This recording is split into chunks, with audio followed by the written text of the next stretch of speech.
Alasan terbesar timnas Indonesia bisa menjadi ancaman serius bagi tim-tim raksasa Asia seperti Iran, Korea Selatan, hingga Jepang yang saat ini on fire. Alasan tersebut tidak lain dan tidak bukan karena komposisi skuad timnas Indonesia diisi pemain keturunan dan juga pemain abroad. Timnas Indonesia memang tengah gencar mendatangkan sederet pemain keturunan guna memperkuat skuad Garuda.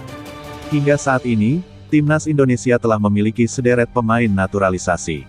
Namun, belum pernah sekalipun timnas Indonesia bermain dengan full skuad naturalisasi. Contoh saja di FIFA Matchday September tahun 2023 menghadapi Turkmenistan. Di saat Sain Patinama bermain melawan Argentina, Sandy Walsh tidak bisa turun karena cedera. Sebaliknya, saat Sandy Walsh bermain melawan Turkmenistan beberapa waktu lalu, giliran Sain Patinama yang cedera. Padahal, jika seluruh pemain yang telah dinaturalisasi bermain dalam satu tim, timnas Indonesia akan menjadi skuad yang mengerikan.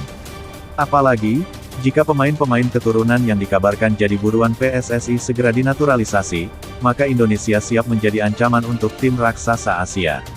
Lantas bagaimana starting line-up skuad Indonesia jika hal itu benar-benar terjadi? Tanpa mengurangi rasa hormat kepada talenta kiper-kiper lokal yang sangat mumpuni, gawang Indonesia akan lebih aman jika diisi Emil Audero Mulyadi. Dengan kemampuan dan pengalamannya bermain di level teratas Italia, Emil Audero adalah orang paling cocok untuk berdiri di bawah mistar gawang Indonesia. Posisi bek tengah, kombinasi Elkan Bagot, Jordi Amat, dan Jay Izzes adalah komposisi terbaik timnas Indonesia saat ini.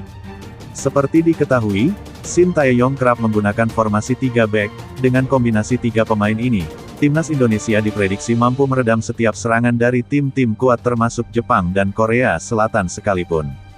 Dengan pengalamannya, Jordi Amat yang akan menjadi leader di lini pertahanan, Jordi Amat bikin pertahanan timnas Indonesia semakin rapat.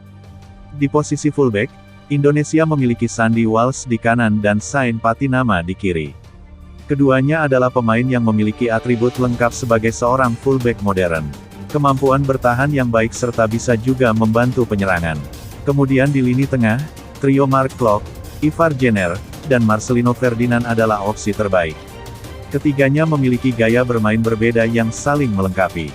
Mark Klok dengan daya jelajahnya yang sangat luas, Ivar Jenner dengan visi bermain yang sangat baik, serta Marcelino Ferdinand dengan gaya permainan yang stylish. Dengan kombinasi 3 gelandang ini, timnas Indonesia tentu memiliki variasi permainan yang sangat kaya. Gelandang SC Heerenveen, Tom Haye, juga bisa dimasukkan jika berhasil dinaturalisasi.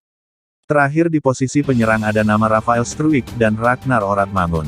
Keduanya merupakan striker cepat dengan kemampuan menggiring bola dan daya jelajah yang tinggi. Karakteristik itu sangat sesuai dengan skema permainan Shin Tae-yong yang kerap mengandalkan counter pressing.